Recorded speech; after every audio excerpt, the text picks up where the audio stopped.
First things first, Alabama plays BYU. And for those of you that read my thread, for those of you that watched my previous preview, I talked about how this was a very similar game to the Kentucky game.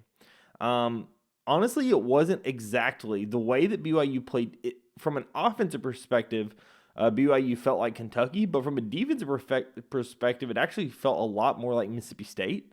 I mean, what I mean by that is they did not do a good job running us off the three-point line. It really felt like BYU was packing it in because of their lack of size in the interior. We talked about that in the preview that Traore and Kibakita and Mag just are not super big in the interior, and Alabama was going to have significant size advantages in that interior.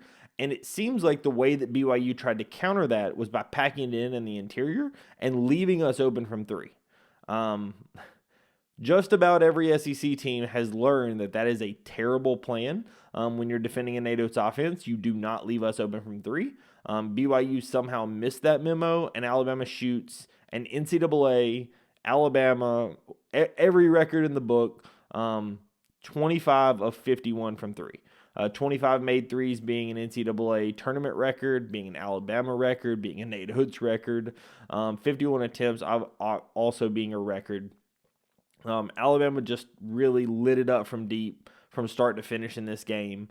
And the craziest stat that we've seen was that if Alabama did not make a single 2-point shot, you only counted their threes and free throws, Alabama actually still wins this game. And that just tells you how dominant they were from deep and just overall in this game. Alabama played about as well as offensive game as you could have expected. And again, it really felt like this was because of how BYU defended the basketball. BYU left us open from three. BYU went under almost every screen. We talked about in the preview when I was talking about defending BYU about how Alabama had to fight over those screens. And that's how, honestly, most of the teams that are a little bit more successful against Alabama end up doing is they try to run us off the three-point line. And, maybe it's successful, maybe it's not. But especially if you have the defenders and the size in the interior, then sometimes running us off the three-point line can be successful. That's how most of the teams in the SEC have learned to defend Alabama. And it is generally the way that you kind of have to defend us. Obviously, Alabama is going to get some threes off, but you have to run them off the three-point line, and you have to have the size in the interior to be able to defend at a high level because we are elite in the interior as well, right? This is not just a three-point shooting team. This is a very elite two-point shooting team, and because of that, you have to look at how to stop the interior as well. I guess BYU did not expect their ability to stop that interior. We talked about how elite Alabama is scoring there, and I'm assuming due to their lack of size, BYU was concerned about that.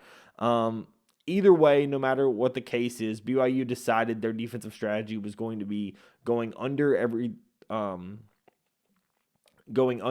screen, doubling at times, and Alabama just lit it up from deep. That in large part due to the three-headed attack from Mark Sears, Aiden Holloway, and Chris Youngblood. Mark Sears, Nate talked about this in the postgame, that Mark Sears was just 5 of 35 coming into this game, and it really felt like Mark kind of put everybody to sleep. Mark goes 10 of 16 from deep. So clearly Mark Sears did not forget how to shoot the basketball overnight. The 5 of 25 from deep, or 5 of 35 from deep, was more of an anomaly.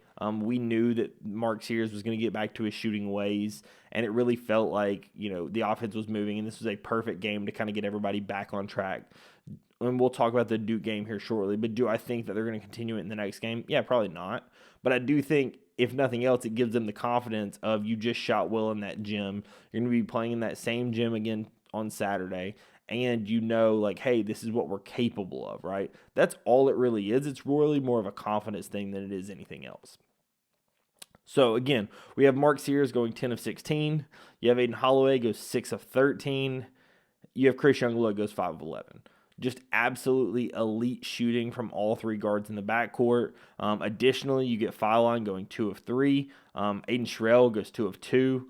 Grant Nelson went 0 of 3. Jaron went 0 of 2. And Darion went 0 of 1. But, most people kind of joined in on the shooting. It was a heavily backcourt-led shooting performance, which obviously we know. The big thing when you look at Alabama and how they were so successful in this game is they assisted on 77% of their made shots. They had 27 assists in this game. That is a huge number. When Alabama gets even, over 20 assists, that's a huge part of Alabama's success.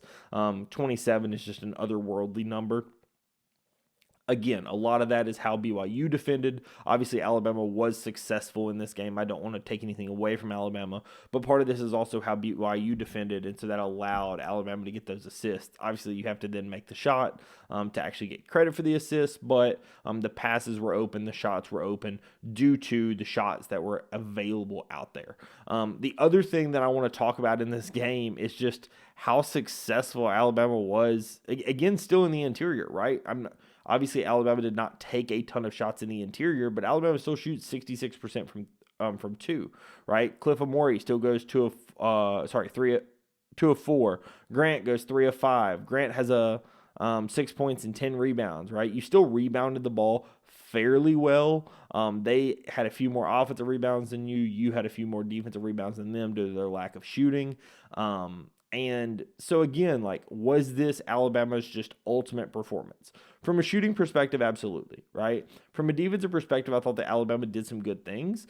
Alabama did some decent things on the three-point line. Obviously, some of it was also BYU just missing some open shots. They had some shooters that are good shooters that just did not shoot well. We also had Richie Saunders, which is their best shooter, only go 1 of 2 from deep, right? We ran him off the three-point line.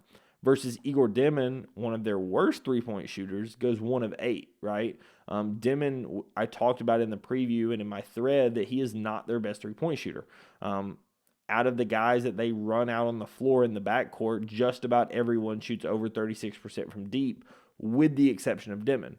And so that was a huge difference in this game, right? Nell did not shoot super well in this game. I don't know if part of that may have had to do with the fact that he ended up getting a bloody nose. He got his face kind of ran into Chris Youngblood's elbow when Chris caught a ball. And so Nell ends up bleeding, and that definitely, I'm sure, impacted him later on in this game.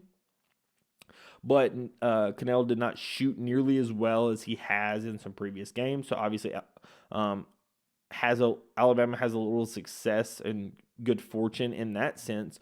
But overall, Alabama had the guys that they wanted to take the shots, taking the shots.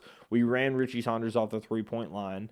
And then, again, Dimon taking more threes than some of the others is a big plus for us because Dimon is not the three-point shooter of the group, right? I thought that overall, Alabama did a pretty good job. I thought that defending the interior, I thought Alabama did okay. I thought the only problem that BYU did, and we talked about it in the preview, was still just the rebounding. Excuse me. What was in the preview, I thought that Kibakita and some of the others definitely were going to be able to rebound the basketball. And I thought that came to fruition. I thought that Kibakita and Traore and some of the other guys were able to rebound decently well in this game. I thought that Alabama is going to have to be much stronger in the interior and in the rebounding against Duke. You're going against a higher level of athlete. You're going against a higher level of talent down low. You're going to be going against a guy like Cooper Flagg. You're going to be going against a guy like Mulawal. You've got multiple guys you're going to be going against for Duke that I think are really, really good rebounders, really good athletes, and you're going to have to fight much more in the interior in this next game than you had in the BYU game, right? BYU was much more 5-out, spread it out, similar to Alabama style versus Duke plays a much more different style, right? Credit to Alabama, though. I thought that Alabama executed their game plan to absolute perfection. Nate Oates kind of mentioned when he went into the locker room, like, hey, I told you guys our offense is built to torch a defense like this. It was, right? To me, this clearly was Alabama had the game plan perfectly set a line for how BYU was trying to play defense. And for whatever reason, BYU decided this was the defensive style they wanted to use to go against Alabama.